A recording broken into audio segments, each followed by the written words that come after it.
Uh, where do we start? The flotilla, one boat flotilla of terrorist supporters who claim to have been taken hostage and held hostage, even though they were offered the opportunity to be released, and some of them took it. So yeah, the most recent development is that some of them, including the member of the European Parliament, Rima Hassan, have decided to go on a hunger strike. Actually, that's not the most recent news. That was the most recent news when we scheduled this topic. The most recent news is Rima Hassan has now been deported, but a few of them are still there. Um, Look, we were talking before the show about how, with everything that's going on, this topic might be a little tone deaf. So we're going to talk about it a little bit. But those of you watching the beginning of the show expecting 30 minutes of us talking about these people, uh, that promise might not be delivered. But we are going to start. Welcome to the Daily Objective. I'm Razi Ginsburg. I'm joined by Alex. Alex, yeah, your general thoughts before we read some of the tweets. She really is a very ludicrous person. I mean, you have to say that it's almost comical. You really have to take a comedic sort of turn at this. This is an individual who's claiming that they've been taken hostage, that they're going to do a hunger strike. She also claims she's a refugee. She was born in Syria. Syria refused to give you a document, right? Syria made you stateless. Syria didn't give a shit about you. But no, then you become this French citizen through whatever the heck. And I'm pro-immigration. That's good. But instead of instead of dedicating your life to maybe some of the opportunities that you will have in France, no, you decide to become a refugee activist, even though you're not a refugee. I mean, Razzie, I think that you would probably qualify as a refugee under, this Rima's kind of rules, because she must be fourth generation, right? Born in 1992 in a Syrian refugee camp. I mean, yeah, I mean, I'm third or fourth generation refugee as well. Where's my flotilla? Where's my bouquet of flowers? Oh, I didn't expect it. It's ludicrous. It's just a very deeply unserious person. Yes, as are many people in this movement, yet they are taken seriously, which is how they, among other things, become uh, topics on this show. Yeah, I'm also pro-immigration, but I'm pro checking people before, checking people, and the kind of the onus of proof is on you for not letting them in. And I think in her case there might be such a reason, although when she first immigrated, I don't know what. Exactly her positions were. I saw somewhere that she was referred to as a refugee from 1948. And she really looks great for her age, if that is true. But that is, of course, not true. That is a refugee under the special definition of the word refugee that Mm. is only applicable to Palestinians, a term that, the definition of which we've talked about before and will again, I'm sure. Thank you, PC, for the super chat. PC says, they need to lose weight, so not eating is good. Thank you, Bonnie, for the super chat. Thank you, PC, for another super chat. PC says, not 30 minutes on Greta, please, Razi, LOL. Not Greta. Greta signed, ran away. She also claims she's been tortured with children's music. I know they did that for some of the Nukhba, some of the Mm. terrorists who attacked on October 7th. They played this song, Meni Mamtera, which we would play for those of you who are not familiar with Israeli songs if we weren't afraid of both a copyright strike and being accused of a war crime. Mm. Yeah, let's look at the tweets. So these are tweets on Rima Hassan's Twitter. It says messages from Rima and other members of the Freedom Flotilla crew. This is from yesterday at 5:26 p.m., I think, UK time. And it says Rima sent us a message. She was placed in solitary confinement after writing "Free Palestine" on the walls of her cell. I mean, know if we need to address each of these individually. But yeah, look, you chose prison. Like you didn't. It's not a normal arrest where you're arrested for something and then you stand trial and you go to prison and it's not up to you pretty much.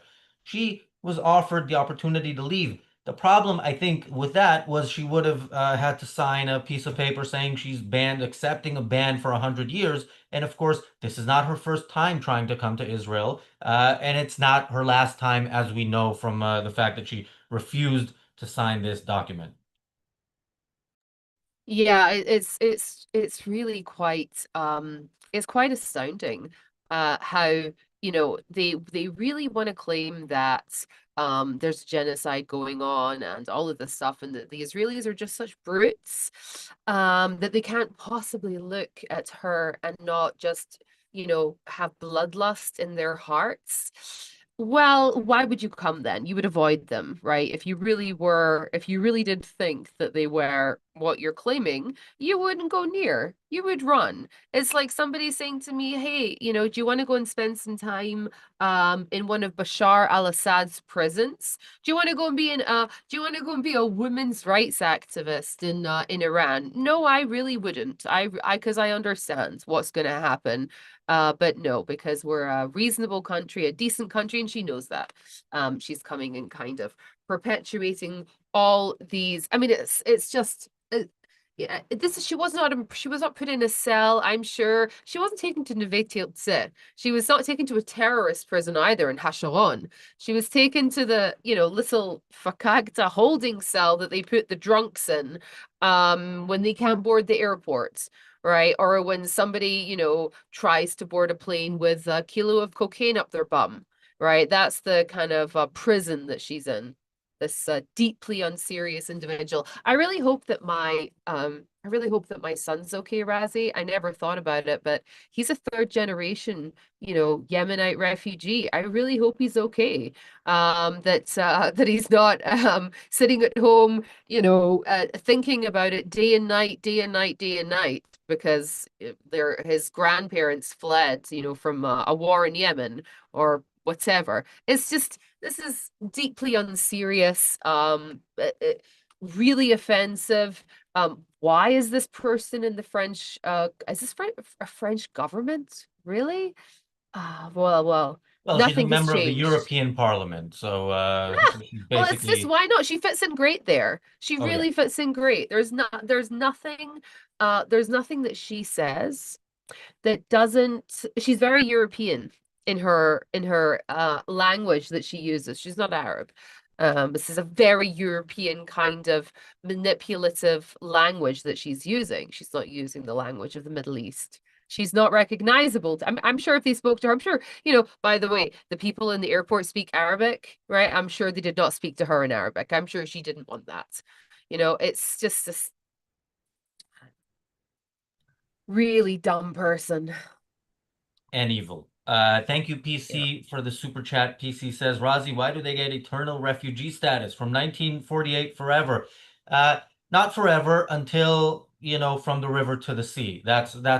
until Yeah. there is no more Israel, and then they can go there. And as we know, fight each other as they do, because it's not like Arabs live in peace with other Arabs.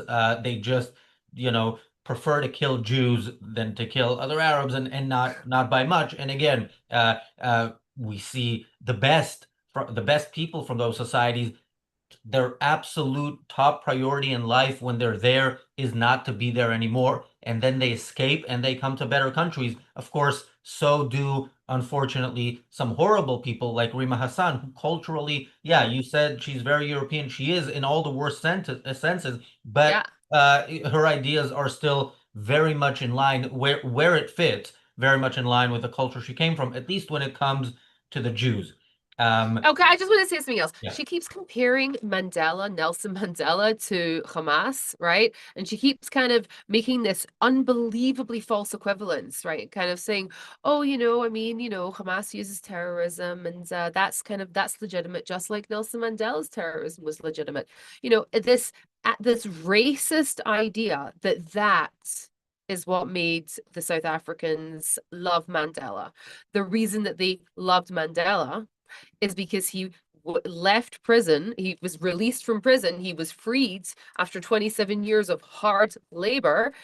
And instead of being a Robert Mugabe and saying, let's get these people, let's burn them, let's lynch them, he said, no, let's have a different reality. And he tried to make that reality. He kept the terrorist elements of the ANC in check. And he told the white people, no, it's going to be fine. It's all going to be good. And obviously the country fell to shit, but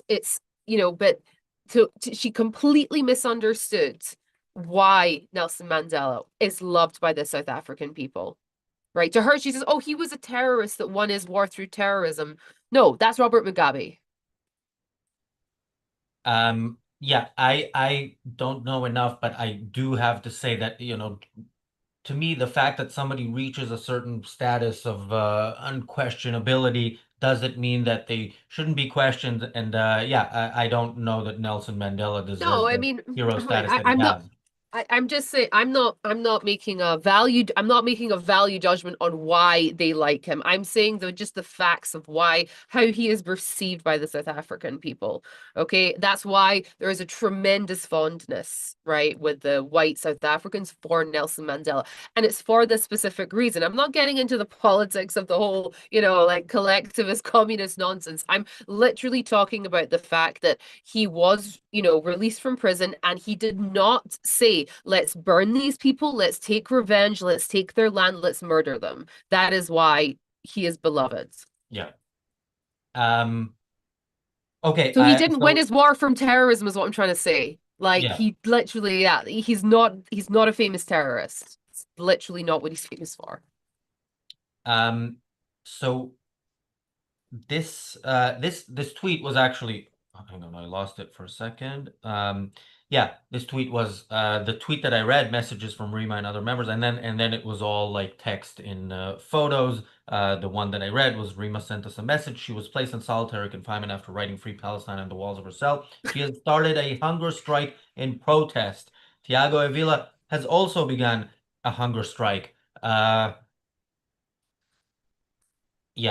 I don't know. I never understood really hunger strikes. I mean, are we supposed to say, okay, if you are already in prison and you're in prison because you did something illegal and probably hopefully also something that should be illegal, then yeah, why should you be let off the hook if you refuse to eat and want to kill yourself? I mean, the world would be better off without Tiago Avila and without Rima Hassan. So to me, I don't know what exactly they're expecting. Now, I don't know if Tiago Avila was one of the people already deported because I saw this right before the show. But yeah, how are they expecting Israel to react and in a sense, you know what? If they're expecting Israel to capitulate, that's kind of a fact-based expectation Mm. in a sense. Yeah, I mean, I suppose. Listen, the her hunger strike works exactly how. I mean, people really remember the hunger strikes from the 1980s of the IRA. I don't know if they were actually part of the IRA, but maybe it was actually Sinn Féin. But it was Bobby Sands who died as I think they were hunger striking for better conditions in the H block in the UK. And what they believe it does is it brings attention to their cause. But okay, listen, the Irish, the troubles are.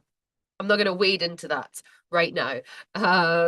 But for her, I actually think she is bringing attention to her outrageous ludicrousness. I just feel the whole thing is such disgusting theater. It really is. It's almost like walking around with a yellow star. I really think it's like walking around with a yellow star to try and say I'm so oppressed. Well, no, you're not. I mean, she's bought her keffiyeh. Palestinians don't wear keffiyehs. I mean, it's just such. Even the fact that she's wearing a keffiyeh is um wild cultural appropriation and just total misunderstanding.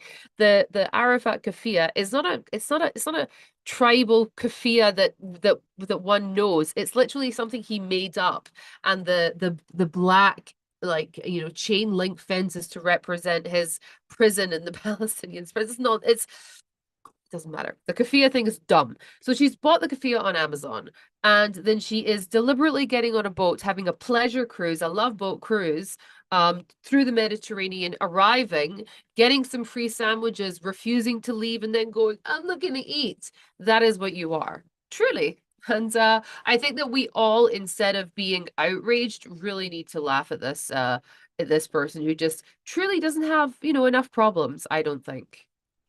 Well, she should have a bit more problems. Unfortunately, Israel didn't do what they should have done. And again, what some random person, certainly a random Israeli, decides to do something like this and actively attempt to stop a war effort in a war that Israel was forced into, would Mm, face consequences. But these people. yeah, Israel called it the selfie yacht, but because they yeah. are doing this with selfies and videos and have millions of followers and world media following the story, Israel let them off the hook, which is really a shame. Alejandro says, "Is it hunger like Palestinian hunger or hunger like you haven't eaten anything?" Yeah, it might be Oh. hunger strike between meals. I mean, And if the yeah, Palestinians are hungry, then I think that they need to think about why that is. I mean, just, obesity is a big problem in Gaza, a big problem. I think something like 70% of the population is obese. So like this whole thing, oh, they're hungry. Don't think so. I severely doubt it. But even if they are, that is because of the result of their actions. And that's actions have consequences, truly. They truly do. And maybe a little bit of hunger might start to put things into perspective. Maybe you might then decide, you know what, maybe this isn't worth it, because it's not. absolutely. Yeah, and Veled points out the hostages are literally starving and not by Mhm. choice. Yeah, that is and look, these people are not accidentally saying things like we're hostages, we've been kidnapped. They just like they didn't Mhm. accidentally whenever it was in November or something 2023 start talking about Palestinian women supposedly being raped by IDF soldiers when they never had evidence for Ugh. any of that happening even once, to the point that even Al Jazeera at some point retracted a story. But Because they have to. the reason they Yeah. do it is because they see that whatever little sympathy Israel got in the immediate aftermath, Mm. sympathy mixed with, celebrations in the immediate aftermath of the slaughter, this was a part of it. People thought, okay, you know what? Rape is a bad thing, even if you are resisting. And they thought, okay, well, this gave the Jews sympathy. We should do it as well. So We don't want your and they got away with sympathy. it. I don't want their sympathy. I don't want any of their sympathy. All right. Like, quite literally, it is really nice for them to stand up for the Jews when they're bleeding, when they've been attacked. It's really nice because that's the comfortable thing that's the thing that Europe is very comfortable with. Okay, is Jews who are dying in distress, who have been victims of pogroms. They have a lot of, kind of memorials of it, but the message behind it never truly sinks in, does it? Because when the chips are down, right, when the going really does get tough, and maybe the Jews start to defend themselves, then they have a problem. Then they come and they want to take you through to kangaroo courts, and they want to demonize you, victimize you. I don't want that kind of sympathy. No, thank you. I really would rather that they stick their nonsense sympathy up their arse. Well, somebody who may or may not do that says in the chat, Flotilla terrorists, man, you guys have a sick show. Not sick Mm. in the positive slang, the way the kids are Yeah. saying it. You are a show of fear because you Hmm. know the apartheid state is in decline. I have to say this is one of the most eloquent troll comments we've had, but so I wanted to read it also in part because speaking of Hmm. apartheid states, I mean, in Iran there is actual apartheid, in some sense with there are Jews who are living there and are kind of allowed to live there, but within their closed community in a sense. I don't know if it fully qualifies as apartheid, but Well, I mean, this was not my I best mean, segue ever, but it's not really apartheid. I mean, people want to talk about, the kind of the racial divisions and the whatever. I mean, take a look at Lebanon. Yeah, take a look at take a look at what it really means. It's tell me there's no Middle Eastern country um really where any minority has equal rights. Okay. Maybe the only one I would have said would have been the Bashar al-Assad, because Bashar al-Assad was a minority government, and they persecuted everybody pretty much equally. But besides that, they have institutionalized um tribalism and institutionalized persecution, right? And discrimination. It's part of the charter, right? Try and be a Baluchi in try and be an Azerbaijani in Iraq. Good luck. yeah, but you proved that this was one of my worst segues because it was not about apartheid at all. I was just trying to Oh, move towards Iran because I know you're not okay. joining us on the reality show, but or if anybody knows what's coming, it's you. So I thought maybe I don't we'll know be why you think. don't reveal anything specific, but is it finally time? Netanyahu has been basically his the past 25 years or so of Netanyahu's career when he's in office, when he's out of office, has been going around the world telling the world how important it is to strike Iran before they have a nuclear bomb. I always thought, Yeah, okay, Israel might do it. They're definitely not going to do it under Netanyahu because he's a coward who doesn't do what needs to be done and has proven that in the past 20 months. Is he going to prove me wrong on this? Which, of course, I very, very much hope he will. It does. We were talking before the show about how we hear a strike is coming, and we've yeah, heard I this don't for even listen decades. to that. Yeah, I But mean, I this does sound more serious than it's ever sounded before. The yeah, U.S. is getting people out of their embassies in the Middle embassies, East. yeah. So is I it mean, finally coming? wow. Um, I think the other thing was also the removal of the air defense system from Ukraine. Normally they would put like a request in for that like months in advance, to say, hey, we're gonna need this back in like 2027. But no, they said no, we need it back. Like we need to deploy it now. Which is actually pretty scary because that also tells me they don't have enough of these systems that they're having to share them around. Pretty frightening. Yeah, I really hope it's not just Israel. I really hope.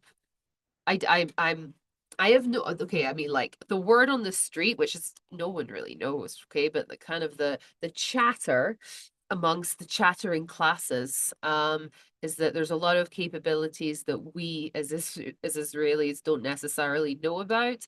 I think also there's a lot of capabilities that even the upper echelons of the defense establishment don't know about. There's a lot of opaqueness that's surrounding this. Even the kind of the people I know who are very professional Iran analysts, um, that there also seems to be quite a lot of insecure not insecurity, but I suppose just lack of transparency, which is exactly how you want it. Okay, which is you don't want the enemy to know what your cards are. You don't want your enemy to know, what tactics, techniques, and procedures you're actually going to use. So it's gonna be interesting. Um, I I I can't imagine. Okay, you know what? Also, I can't imagine. I can't imagine if imagine Israel is the F-35s and the the whole Air Force basically is on its way back and it's having that Entebbe moment, right? Where it's pumping its fists in the air and it's going, yeah, we did it, boys. Okay. I can't imagine that Trump would want to miss out on that, would want to miss out on that glory, right? Would want to miss out on that pager experience. Um, I can't see it happening. because, or maybe it could be a case of, hey, lend us the lend us the nice bomber for the weekend. We'll give it a clean. We'll put some fuel in the car, like we're, renting a truck. That would also be an option. That would also be nice. Um, yeah, you know what, Razzie, I could go either way. I really could. I could go either way on this. I But it, I hope you're right. I mean, look, Israel, we know that that some of these facilities to really damage them, they're way underground. Israel doesn't have those, massive bombs and doesn't have planes that can deliver those massive bombs. So if uh-huh. it does get rid of everything rather than set Iran back maybe a little bit, it will need the US or it will need troops on the ground. Now, what I do think Israel Mm. probably has is troops on the ground in the sense of Iranians who are we know they have them because we see them operating all the time. We see the end Yeah, result, and we've seen the end result so many times that when the time comes, I expect it to be something major. But yeah, something like this can't be done without being fully prepared to take out the regime entirely. Look, Iran yeah, struck twice at Israel yeah, last year, and just because it didn't cause much damage, that is absolutely not the best that Iran can do. And right. that's not what Iran will do if this happens. So I hope Israel's prepared. Yeah, and I mean, I suppose it really is like this could be the end result of us cultivating this 20-year relationship with Azerbaijan. This very integrated defense pact with Azerbaijan.